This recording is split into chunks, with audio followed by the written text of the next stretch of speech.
Yeshida se trouvant dans la Noukba de Zahir Ampine d'Assia correspond à l'aspect de l'Arik Ampine se trouvant en elle. L'aspect d'Abba se trouvant en elle est appelé Aya, l'aspect d'Ima se trouvant en elle est appelé Neshama, l'aspect de Zahir Ampine se trouvant en elle est appelé Ruach, et l'aspect de la Noukba se trouvant en elle est appelé Nefesh. Mais l'ensemble est appelé Nefesh général d'Assia. De même, dans Zahir Ampine d'Assia nous avons un aspect d'Arik Ampine, d'Abba, d'Ima, de Zahir Ampine et de Noukba qui correspondent aux aspects du Nefesh, du Ruach, de la Neshama, de la Aya et de la Yeshida se trouvant en lui, l'ensemble étant appelé Ruach général d'Assia. De la même façon, dans Ima d'Assia nous avons les 5 aspects d'Arik Ampine et Setara, qui correspondent au Nefesh, au Ruach, à la Neshama, à la Aya et à la Yeshida, l'ensemble étant appelé Neshama général d'Assia. De façon identique, dans Abba d'Assia nous avons les 5 aspects d'Arik Ampine et Setara, qui correspondent au Nefesh, au Ruach, à la Neshama, à la Aya et à la Yeshida,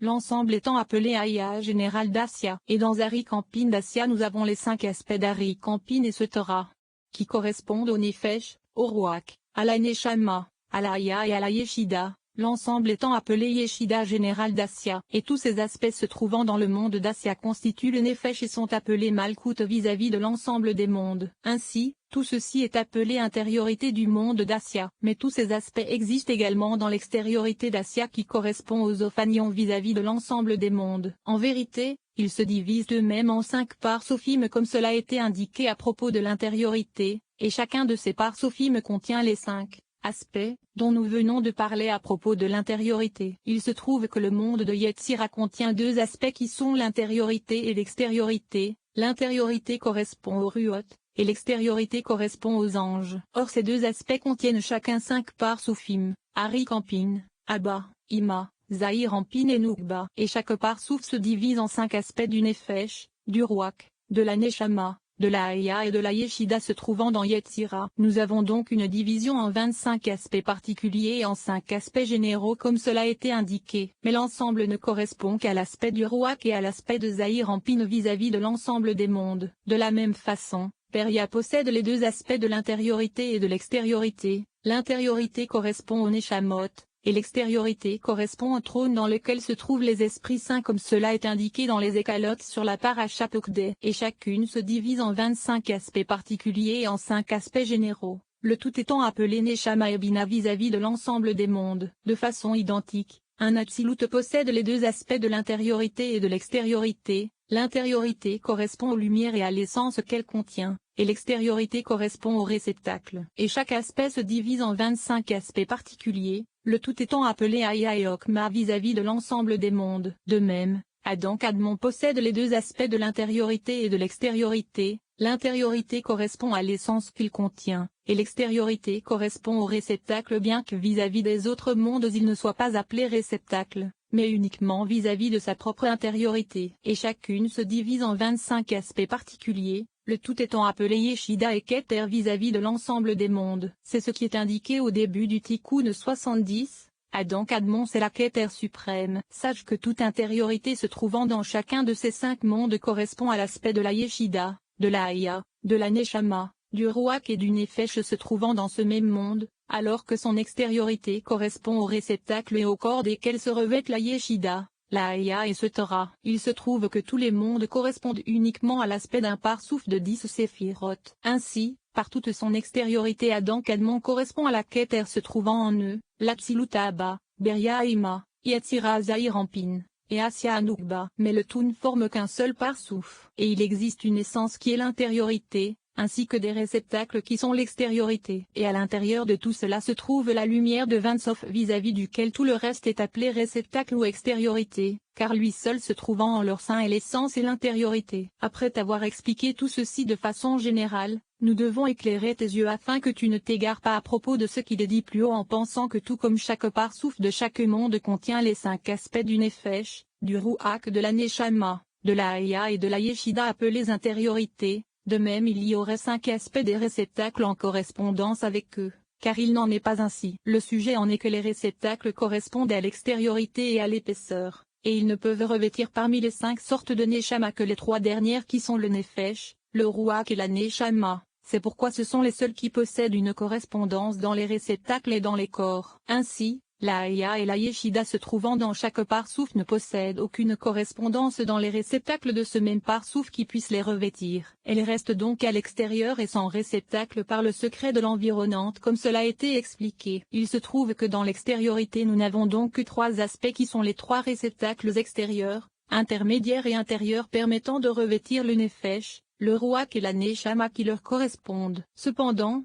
la Haya et la Yeshida ne possèdent aucun réceptacle leur correspondant dont elles pourraient se revêtir. Elles restent donc dans le secret de la lumière environnante comme cela a été expliqué. Nous allons d'abord expliquer le sujet de l'intériorité. D'abord, le Nefesh pénétra dans le réceptacle extérieur, et le principe de sa clarté se trouve dans le foie. Puis, le Ruach pénétra dans le réceptacle intermédiaire, et le principe de la révélation de sa clarté se trouve dans le cœur. Et de là il se propagea vers le bas jusqu'au foie afin de se revêtir du Nefesh se trouvant dans le foie. Cependant, du cœur jusqu'au foie il se trouvait révélé, et c'est en bas qu'il se revêtit du Nefesh. Ensuite, la Neshama pénétra dans le réceptacle intérieur, et le principe de sa clarté se trouvait dans le cerveau. Et de là il se propagea vers le bas jusqu'au cœur, et il se revêtit du Ruach qui se trouvait là. Et il se propagea également jusqu'au foie alors qu'il se trouvait revêtu du Ruach, lui-même se revêtant du Nefesh se trouvant dans le foie comme cela vient d'être indiqué. Comprends bien cela. Le sens de la chose c'est que nous voyons que les veines du foie se dispersent et se ramifient dans tous les organes qui correspondent aux trois aspects des réceptacles dont nous venons de parler. Les veines du foie pénètrent donc en eux pour les faire vivre, et elles se trouvent dans l'extériorité des organes et y font pénétrer le sang du foie par lequel se propage le Nefesh. Comme le dit le verset, le sang c'est la vie. Ensuite, les veines du cœur qui sont les artères pulsatiles se ramifient comme nous le savons, mais en leur sein ne se trouve pas le sang mais uniquement la vitalité et la spiritualité se propageant depuis le Ruach situé dans le cœur. Et elles se ramifient dans tous les organes, dans leur aspect intermédiaire. Car nous savons qu'au-dessous des veines du sang se trouvent les artères pulsatiles. Ensuite, les nerfs provenant du cerveau se ramifient et c'est en leur sein que se propage la spiritualité très fine de la Neshama du cerveau. Car nous savons que ce n'est pas le Ruach que l'on sent dans les nerfs comme dans le cas des artères du cœur. En vérité, il s'agit de quelque chose de très fin et d'imperceptible car cela provient de la Neshama. C'est pourquoi tous les mouvements des membres ne se produisent que grâce aux nerfs qui les mettent en mouvement. Et en leur sein se trouve le flegme blanc, autre version, l'extériorité, qui se propage depuis le cerveau et qui met en mouvement les parties des membres, comme nous le savons. Or les scientifiques ont écrit que lorsque l'homme est vivant ses nerfs sont creux et la vitalité passe par eux. Mais lorsqu'il meurt et que sa Neshama disparaît, les nerfs se contractent immédiatement et se referment, car la spiritualité se trouvant en eux est infiniment pure. Ainsi, nous voyons que le sang se propage dans l'extériorité, le Ruach dans l'aspect intermédiaire, et les nerfs blancs dans l'intériorité. Ceci correspond aux trois aspects dont nous avons parlé, et les trois sont appelés chair, nerfs et os, c'est-à-dire les trois aspects des réceptacles existants dans chaque membre comme nous le savons. Car on ne parle de membres que s'il y a présence de chair, de nerfs et d'os. En vérité, les nerfs dont nos maîtres de mémoire bénis ont dit qu'ils ne sont pas blancs ne correspondent pas à ceux-là mais sont d'autres nerfs par lesquels se propage le sang ou la vitalité du cœur. En effet, les nerfs qui se propagent depuis le cerveau ne contiennent pas de sang, et ils se propagent et s'attachent aux os comme nous le savons, car deux os sont attachés l'un à l'autre grâce à un nerf se trouvant entre les deux. Le sujet en est que tous ces nerfs blancs et ces os correspondent au réceptacle intérieur se trouvant dans l'homme et qui se propage depuis le cerveau. Le sujet en est qu'au début, le nerf pénètre dans l'os et devient à cet endroit un os et la moelle qu'il contient. Et à partir de là se propage un canal vers le second os. Ainsi, les nerfs blancs sont les canaux des os. En vérité, ils se propagent tous depuis le cerveau,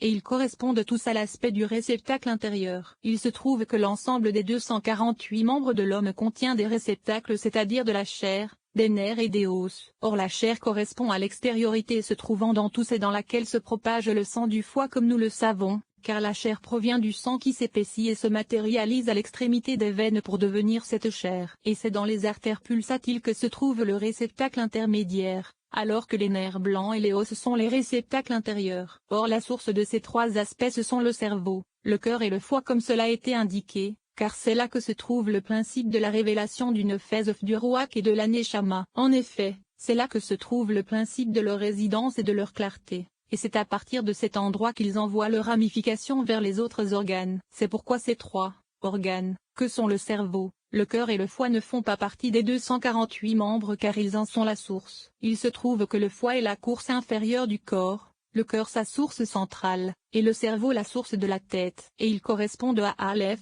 Mem et Shin, Aleph pour le cerveau, Shin pour le foie, et même pour le cœur. C'est là la racine de toutes les lettres. Mais il existe d'autres organes internes qui ne font pas partie des 248 membres. Le sens en est qu'il s'agit de branches de ces trois organes, comme par exemple les intestins vis-à-vis du foie, les poumons vis-à-vis du cœur, ou la langue vis-à-vis du cerveau, et ainsi de suite, mais ce n'est pas ici le lieu de les expliquer. Or nous savons que le cerveau possède 10 séphirotes, le foie 10 séphirotes, et le cœur 10 séphirotes. Et ceci correspond à l'aspect des organes dont nous avons parlé. 13e enseignement. Ainsi, les réceptacles possèdent deux aspects qui sont l'intériorité et l'extériorité. Grâce à cela tu comprendras ce que tu trouves dans tout le Zohar ainsi que dans les Tikkunim à propos des 4 faces et des 6. Autre version, 4. Elle. Ceci se réfère au secret du verset, ceux qui t'instruisent ne seront plus cachés. De façon résumée, le sujet en est qu'il existe 7 séraphins dans le trône, et ce sont les 7 palais de Beria correspondant aux 7 jours de la création. Et il existe un tétragramme pour chacun d'eux, chacun de ces tétragrammes contenant les 10 séphirotes de ce même palais. En effet,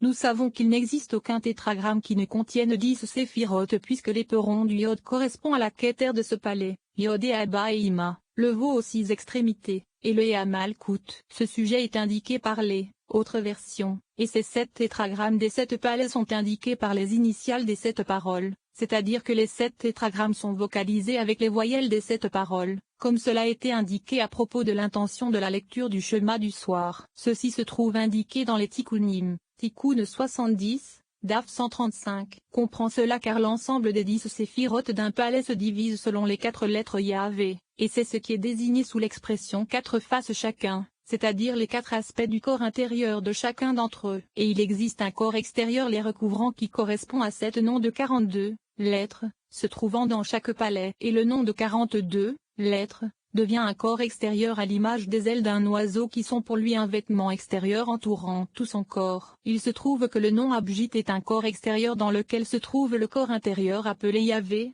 ce dernier étant appelé face alors que le premier est appelé El. Et bien que tu trouves qu'il possède 6 lettres, il contient les 10 séphirotes de ce même palais. C'est le secret de ce qui est indiqué au début du Tikkun 70, en Daf 20. Car il y est expliqué comment Abjit contient les 10 séphirotes des 10 séphirotes de ce palais. Aleph pour sa Keter Bait Jimel pour ses Abba et Ima. Yod pour la Hokma de sa Malkout. To pour Tiferet.